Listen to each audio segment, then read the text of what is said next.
Every place in the world sounds unique. These soundscapes tell us a story about that place. They tell us the ways in which global warming is beginning to change the natural soundscape.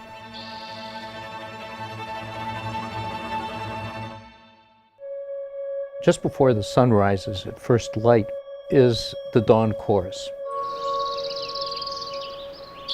The birds begin to sing, and the insects and the amphibians, and that's the time of day to go out and listen. I'm a soundscape ecologist, and I record animals for a living. This is Sugarloaf State Park.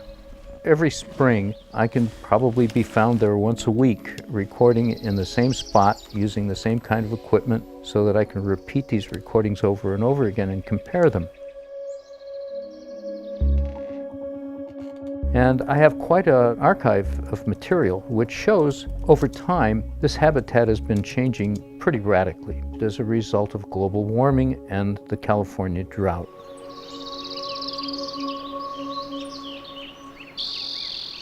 The first recording, made in 2004, shows a very robust habitat with a signature of a stream.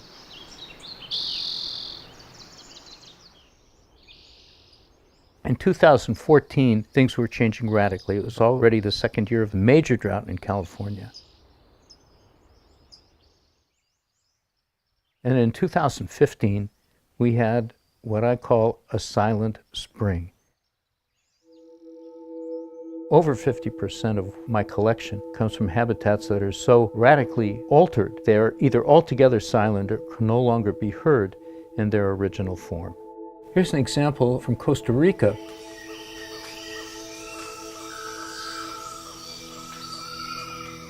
That's before logging, this is after.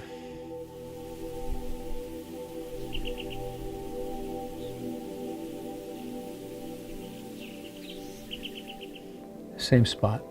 This is a coral reef, Vanuatu in Fiji. Part of it is dying and part of it is still living. Here's what the living part sounds like.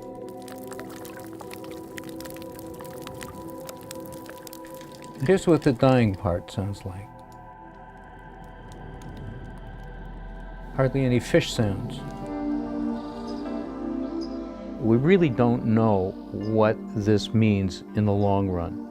In the short run, we're beginning to lose these soundscapes because the habitats are just changing so radically, and we're partly to blame for that.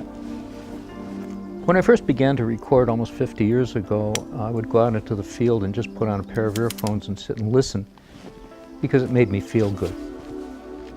It made me aware of the living world around me. And so I want to do anything that does that for me.